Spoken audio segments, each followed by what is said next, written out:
대구 남부교육청은 지역 유치원 개학에 대비해 통학버스의 실내 스팀 및 에탄올 소독, 연무기 작업 등 집중 소독을 실시합니다. 이번 통학버스 집중 소독은 남부 지역 내 공사림 유치원 71개를 대상으로 진행됩니다. 등교가 개시된 후에도 코로나19 감염병 위기 경보 단계가 경계 이상일 경우 일정 기간 보호자 책임 아래 가정학습을 하고 출석을 인정받을 수 있게 됐습니다.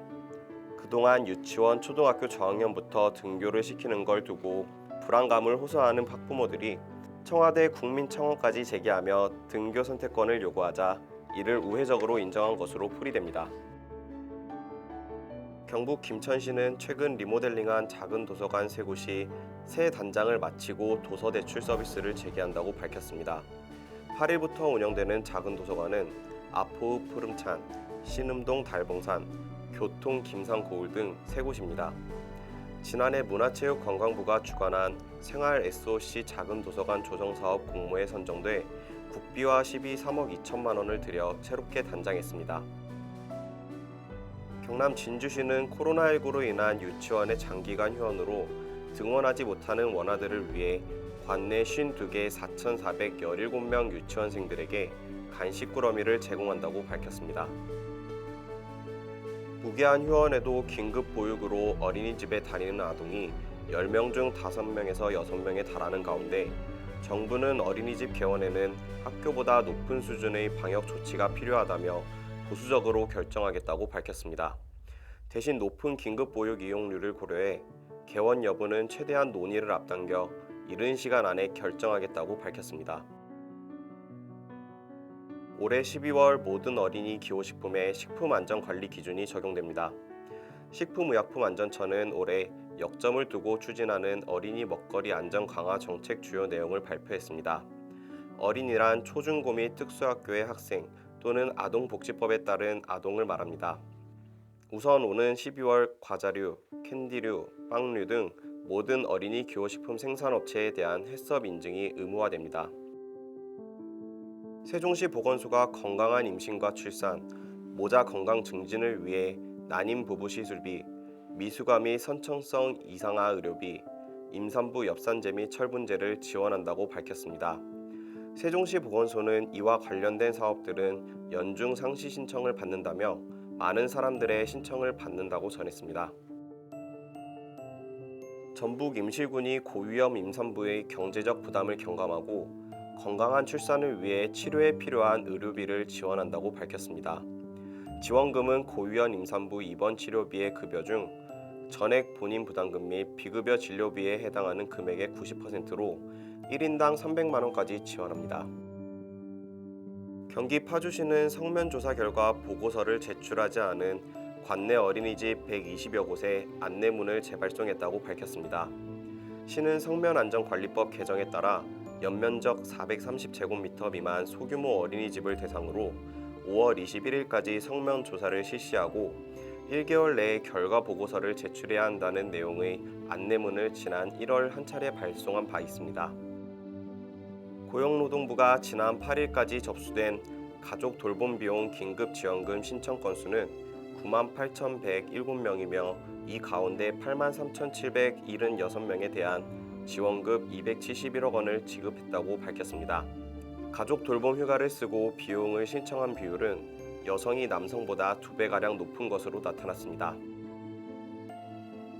최근 민식이법 시행으로 어린이 교통안전의 중요성이 부각되고 있는 가운데 경기도가 집 앞에서 학교까지 안전한 어린이 통학로 조성을 위해 올해 12가지 추진 과제를 설정하고 총 712억 원의 사업비를 투자하기로 했습니다. 경기 하남시의회가 지난 7일 아동복지 증진에 기여해온 유공자들에게 표창장을 수여하고 감사의 뜻을 전했습니다. 이날 수상한 유공자들은 일선 보육 현장에서 아이들의 올바른 성장과 발달을 위해 헌신적으로 노력해온 어린이집 교직원 등 10명입니다.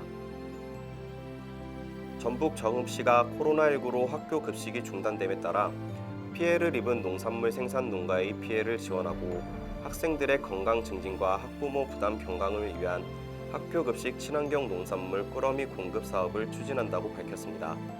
시는 지역 내 유치원 및 초중고등학교, 특수학교 106개교, 재학생 1만 1,864명의 가정에 친환경 농산물 7종 세트 꾸러미를 지원할 예정입니다.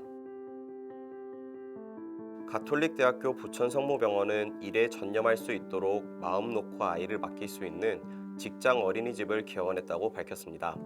부천성모병원 직장 어린이집은 병원 바로 옆 부지에 위치해 보육실과 실내 유의실 겸 책 놀이터, 영유아 전용 화장실, 장애인 편의시설, 급식 조리실 등을 갖췄습니다. 보건당국이 어린이집 개원은 유치원과 초중고등학교 등교보다는 보수적으로 접근해 결정하겠다고 밝혔습니다. 중앙재난안전대책본부 관계자는 지난 4일 정례 브리핑에서 어린이집 개원 여부, 공식적 개원 여부도 여러 가지 요인을 놓고 검토하겠다고 말했습니다. 대구시 교육청은 코로나19로 인한 휴업 기간 중 사립 유치원이 학부모로부터 징수한 원비 전액을 학부모에게 돌려주기로 했다고 밝혔습니다. 학부모가 부담하는 사립 유치원 원비는 수익자 부담 경비와 수업료로 구분됩니다. 원칙적으로 휴업 기간 중 급간식비와 현장 학습비, 특별활동비 등 수익자 부담 경비는 반환 대상이나 수업료는 반환 대상이 아니었습니다. 돌봄 분야 사회 서비스를 제공하는 서울시 사회서비스원이 지난 1일 두 번째 국공립 어린이집인 서대문 든든 어린이집을 개소했습니다. 지난 2019년 서울시 사회서비스원은 그동안 민간 영역에 맡겨졌던 어르신과 장애인, 아동을 위한 돌봄 서비스를 직접 제공하는 기관으로 지난 3월 노원구의 첫 번째 국공립 어린이집을 개소한 바 있습니다. 광주 지역 공사립 유치원과 초중고등학교, 특수학교 등 전체 502개의 학교를 대상으로 지난 6일부터 8일까지 사흘간 분관 합동 특별 방역이 진행됐습니다. 광주시 교육청과 육군 31사단이 함께 벌인 특별 방역은 코로나19 확산을 막기 위한 사회적 거리두기 방치 및 생활 속 거리두기로 전환되고 고3을 시작으로 순차적 등교 수업이 이뤄지는 데에 따른 사전 방역 차원에서 이뤄졌습니다. 중앙선거관리위원회는 지난 4월 15일 총선 당시 투표소에서 사용한 비접촉식 체온계 등 방역 물품을 학교와 유치원 등 필요한 기관에 제공키로 했다고 밝혔습니다. 체온계는 시군 선관위가 각 지방자치단체에 넘겨 개학이나 개원을 앞두고 있는 학교, 유치원 등 시급하게 필요한 곳에 우선적으로 배부할 방침입니다. 부산 기장군은 가정양육도 하나의 교육기관으로 판단해 가정양육 아동에게도 3만 원 상당의 친환경쌀을 지원한다고 밝혔습니다. 기장군은 코로나19 여파로 지원하지 못한 무상급식비와 간식비로 관내 어린이집과 유치원 및 초중고등학교 학생 28,189명에게 3만 원 상당의 친환경쌀을 지원한 바 있습니다.